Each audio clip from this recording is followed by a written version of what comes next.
안녕하십니까. 99% 시민들을 위한 독립언론 뉴스타파입니다. 박근혜 대통령의 비선실세 최순실 씨는 군 인사에 개입하거나 한국형 전투기 사업에 관여했다는 의혹이 있었습니다. 글로벌 방위산업 기업인 록히드 마틴의 회장을 직접 만났다는 의혹도 제기됐습니다. 남재준 전 국정원장 경질 과정에 개입했다는 의혹까지 나올 정도입니다. 그러나 그동안 의혹을 입증해줄 구체적인 단서는 드러나지 않았습니다. 그런데 뉴스타파가 최근 최 씨가 군 인사 혹은 방위 산업에 관여했음을 보여주는 중요한 단서 하나를 확보했습니다. 최 씨 사무실에서 한 예비역 준장의 이력서가 나온 것인데요. 그는 이명박 정부 초대 정보 분석 비서관을 지낸 사람이었습니다. 이 사람이 누군지 또 무슨 이유로 최순실 씨 측에 이력서를 전달했는지 한상진 기자가 취재했습니다. 비선실세 최순실 씨가 개입한 분야는 한두 군데가 아니었습니다. 문화계와 체육계는 물론 교육계와 의료계 등에도 최 씨는 손을 뻗쳤습니다. 대부분 대통령과 공모한 것으로 드러났습니다. 그러나 여전히 의혹만 남아있는 분야도 많습니다. 대표적인 것이 군인사, 방위산업 관련 분야입니다. 무기로비스트 린다 김과의 거래 의혹, 최 씨가 직접 록히드 마틴 회장을 만났다는 의혹까지 나왔지만 구체적인 정황이 드러난 적은 없었습니다. 그럼 단순히 의혹에 불과했던 것일까? 뉴스타파가 최순실 씨 관련 회사 사무실에서 입수한 문서들입니다. 최 씨 소유의 광고회사 플레이그라운드와 존앤룩 CNC, 그리고 조카 장시호 씨가 운영한 동계스포츠 영재센터 등에서 나온 자료입니다. 그런데 이 문서 더미에서 최 씨가 국방 분야에도 손을 댔음을 보여주는 중요한 단서 하나가 발견됐습니다. 바로 한 예비역 육군 장성의 이력서입니다.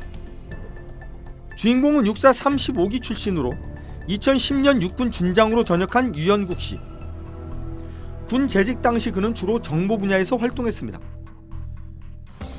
국방정보사령부 참모장, 국가정보원 국방보좌관을 지냈고 이명박 정부에선 한미연합사 정보참모부장과 청와대 정보분석비서관도 맡았습니다.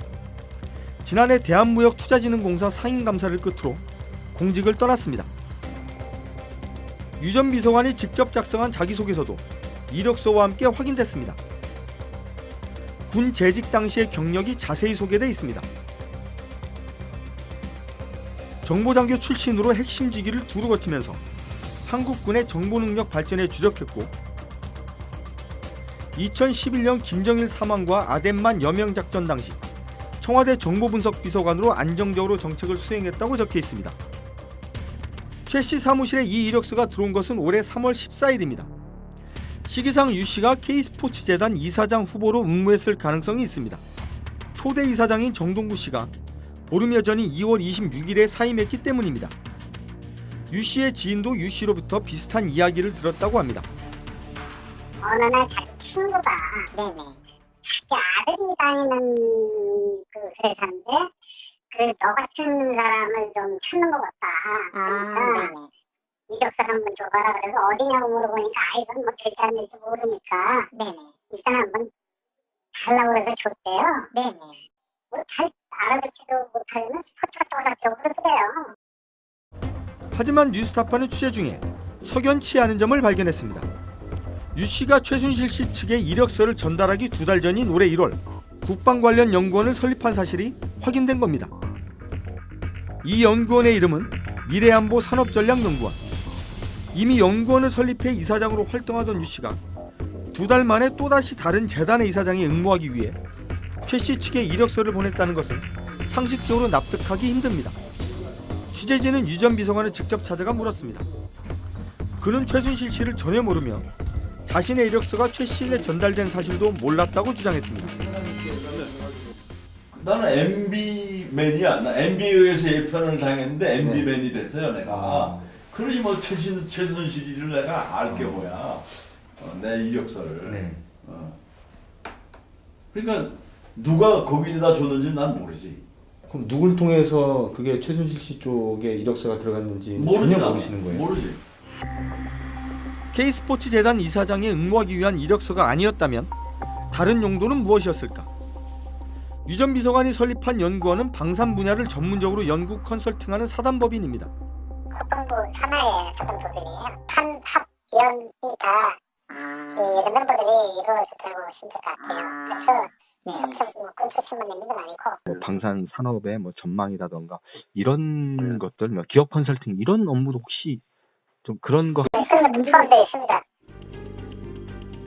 공교롭게 최순실 씨가 개입했다는 의혹이 지속적으로 제기되던 분야입니다. 유 씨가 연구원을 설립한 시점은 올해 1월로 최순실 씨가 대통령과 공모해 각종 이권에 개입하며 큰 그림을 그려가던 시기였습니다.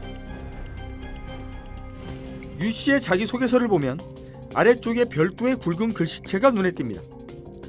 누군가가 유 씨의 소개서를 읽고 평가를 남긴 것으로 추정됩니다. 미래지향적이고 창의적인 인재로 국가안보 분야 업무의 활용 가치가 크다고 되어 있습니다. 최순실 씨가 국방 관련 인사나 방산 관련 사업을 염두에 두고 유 씨의 이력서를 받은 건 아닌지 의심되는 대목입니다. 하지만 유 씨는 관련 의혹을 부인했습니다. 제가 이것만 해가지고는 이걸 운영을 못 하는 거야. 그렇잖아요? 근데 어디서 자문이라도 좀 해서 네. 자문비를 가지고 내가 활동을 해야지. 네네. 그래서 이제 지인들 몇 사람한테 제가 이 정부가 출범하고 비선 실세에 의한 그 외교안보 분야의 인사 개입은 정치적 시류에 따라서 매우 신속하고 또 체계적이고 친밀하게 진행이 됐습니다. 결국은 이 문고리 권력 또는 비선 실세에 의한 국정농단은 가장 먼저 인사 분야에서부터 시작이 됐다. 그래서 자기들과의 약간의 어떤 경쟁 관계, 약간의 갈등 관계가 있으면 용납하지 않고 즉시 제거해버리는 이런 과정이 선행이 되고 그 다음에 이제 정책에 또는 이권에 개입하는 과정이 이루어졌다는 게 국정농단의 전형적인 패턴이라고 할 수 있습니다. 여전히 풀리지 않고 있는 최 씨의 국방, 방산 관련 개입 의혹. 최 씨의 사무실에서 발견된 한 통의 이력서가 의혹을 풀어줄 단초가 될 수 있을지 관심이 모아집니다. 뉴스타파 한상진입니다. 박근혜 대통령의 비선실세 최순실 씨에게 이력서를 보낸 이후 유현국 전 청와대 비서관이 이사장인 미래안보산업전략연구원에는 각종 특혜가 주어졌습니다. 설립한 지 반년이 되지 않아 이 법인은 다른 방위산업 관련 연구단체들을 물리치고 억대의 연구 용역을 따내는 한편 지난 11월에는 여당과 정부기관의 전폭적인 후원 속에 사이버 테러 방지법에 관련된 학술 대회를 단독 주최하기도 했습니다. 최 씨 일가가 실소유한 기업과 재단에 주어진 이례적 특혜들이 이 법인에도 똑같이 주어진 겁니다. 오대양 기자가 보도합니다. 올해 초 정부 여당은 직권 상정과 날치기로 테러 방지법을 강행 처리했습니다. 테러 방지 법안에 대한 수정안은 가결되었음을 선포합니다. 박근혜 대통령은 여기서 멈추지 않았습니다. 사이버 테러 방지법은 여전히 국회에서 처리되지 못해서 아쉬움이 많습니다. 지난 9월 국정원은 직접 사이버 테러 방지법을 입법 예고했습니다. 그리고 두 달 뒤 때를 맞춘 듯 한 신생 연구기관이 관련법 제정을 촉구하는 학술 행사를 개최합니다. 여당 국회의원들과 정부, 학계와 민간 기업이 이 행사의 후원자로 나섰습니다. 신생 연구기관으로선 이례적인 특혜를 받은 겁니다. 이 연구기관의 이름은 미래안보산업전략연구원. 바로 유현국 전 청와대 정보분석비서관이 만든 기관입니다. 비선실세 최순실 씨에게 이력서를 건넨 유현국 전 비서관.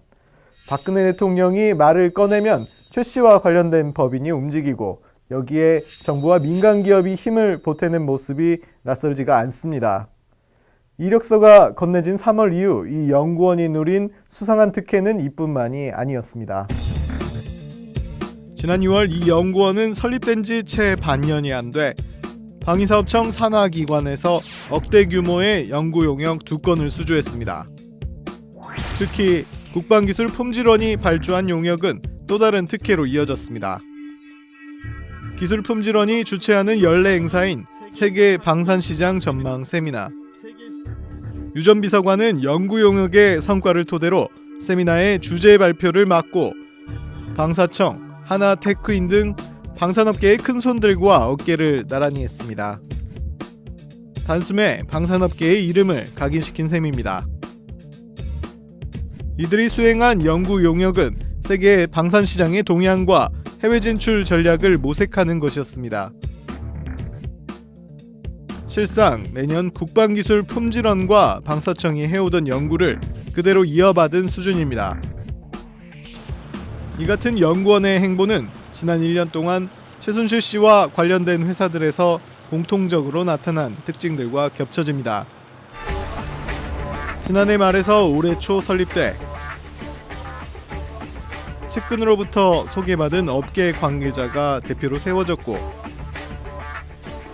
설립 직후에는 전문성을 검증받기도 전에 정부 사업을 수주했습니다. 잘 알려지지 않은 단체임에도 추진하는 사업마다 각종 후원이 따라붙었고 이 같은 지원에 힘입어 단숨에 그럴듯한 단체로 떠올랐습니다. 유영국 씨가 만든 연구원이 성장한 배경에 비선실세의 입김이 작용한 것 아니냐는 의혹이 나오는 이유입니다. 유 전 비서관은 연구원의 사업들은 모두 개별 연구자들이 따낸 사업이기 때문에 자신은 자세한 내용을 알지 못한다고 말했습니다. 이건 내가 전혀 관여도 안 했고 내가 뭐 감추는 건 아니고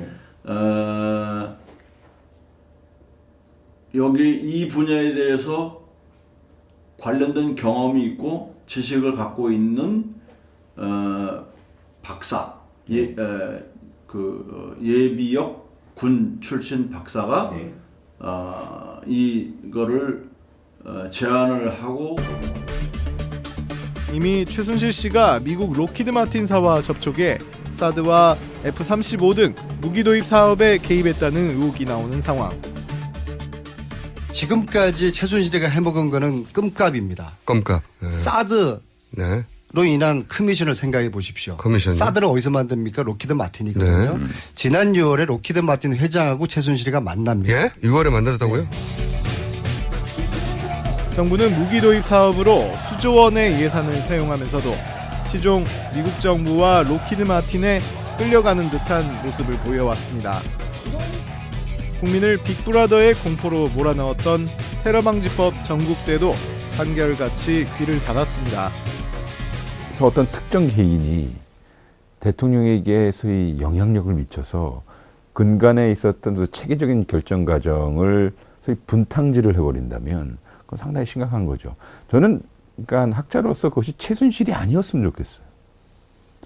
그리고 시민으로서도 만약에 최순실과 같은 사람이 국가안보 정책에 그러한 영향력을 미쳤더라면 정말 대한민국 안보의 주적은 최순실과 그런 말을 들었던 사람입니다. 안보와 국방인들이 온 비선실세의 그림자.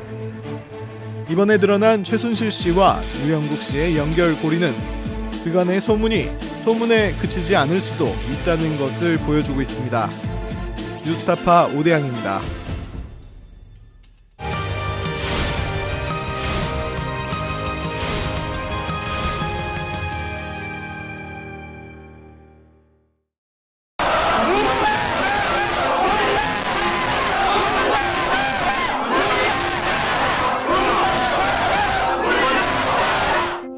언론사에서 기자들이 무더기로 해고된 것. 지난 1980년 전두환 정권의 언론 통폐합 사태 이후 처음 있는 일입니다.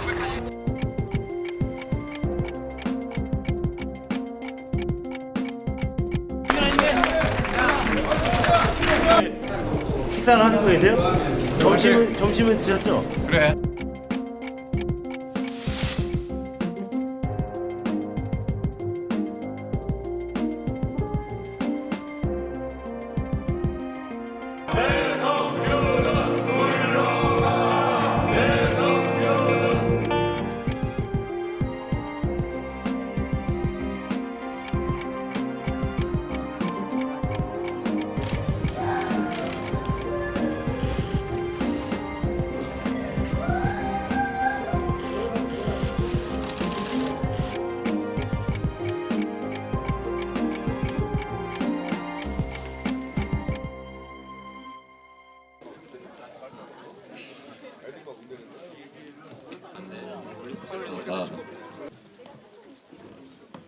(3021일째) 되는 1월 12일 날 개봉을 하게 됐습니다.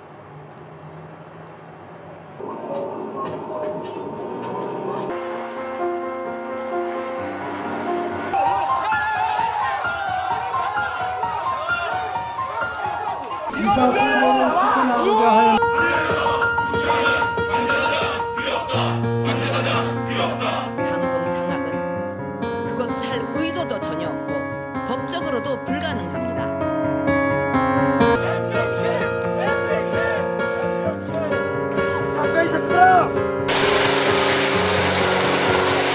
안산 단원고 학생들은 전원 구조됐고 현재입니다. 입체적인 구조 작업이 펼쳐졌습니다. 현재 무인 로봇이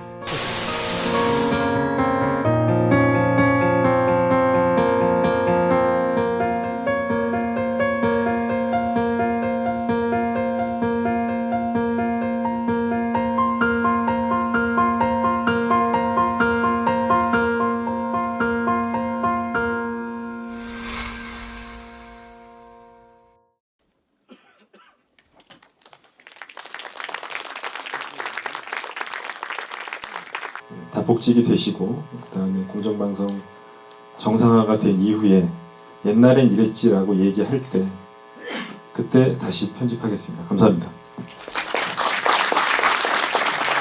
그리고 학년이 바뀔 때마다 아빠 직업에 뭐라고 써야 될지, 어떻게 써야 될지, 친구한테는 뭐라고 둘러대야 될지 이런 고민들 항상 했어.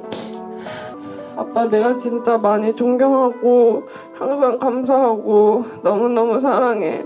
우리 아빠가 아빠로서 너무 행복하고 조금 더 힘내서 세상에 보여주자. 정의가 이긴다!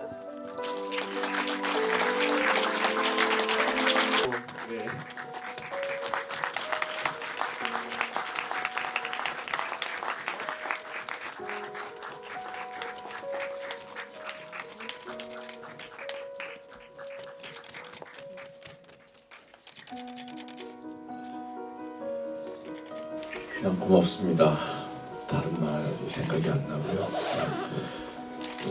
그냥 다 고맙습니다. 예. 지금 3,000일인데 4,000일은 안 왔으면 좋겠습니다. 아 정말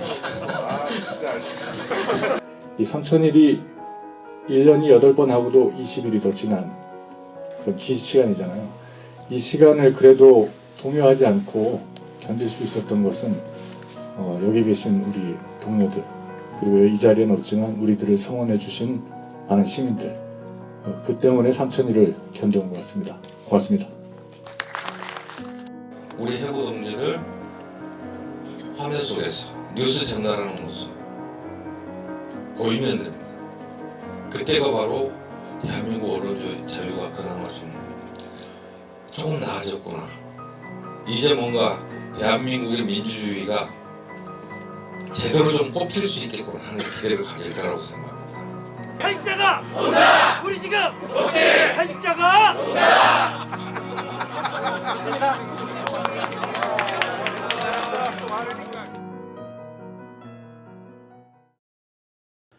진실을 은폐할 뿐 아니라 진실 규명 노력에 회방을 놓는 박근혜 대통령의 시도가 도를 넘고 있습니다. 그동안 박 대통령은 검찰의 조사에도 응하지 않았을 뿐 아니라 특검의 압수수색 방침에도 부정적인 입장을 보여왔습니다. 게다가 헌법재판소의 탄핵 심판을 최대한 지연시키려는 시도를 계속하고 있습니다. 박근혜 대통령 측 대리인들은 헌법재판소에 최순실 등의 형사재판 1심이 끝난 뒤 그 기록에 의거해서 탄핵 심판을 해야 한다고 주장해왔습니다. 만약 그렇게 된다면 탄핵 심리는 하염없이 미뤄질 수밖에 없는 상황이었습니다. 다행히 헌재는 박 대통령 측의 요구를 기각하고 검찰과 특검에 신속히 기록을 보내라고 요구했습니다. 헌재는 또 박 대통령에게 세월호 참사 당시 7시간 동안의 행적을 구체적으로 밝히라고 요구했습니다. 박 대통령 측 대리인들은 직접 박 대통령에게 당시 상황에 대해 물어보겠다고 합니다. 그러나 이번에도 속 시원한 답변을 할지는 의문스럽습니다. 참사 2년이 지나서야 당시 집무실이 아니라 관저에 있었다고 밝힌 박근혜 대통령이기 때문입니다. 그래도 한 번 더 부탁해 봅니다. 박근혜 대통령, 이제 그만 진실을 감출 수 있다는 생각을 포기하고 그 감당할 수 없는 무거운 자리에서 내려오십시오. 오늘 뉴스타파 여기서 마치겠습니다. 감사합니다.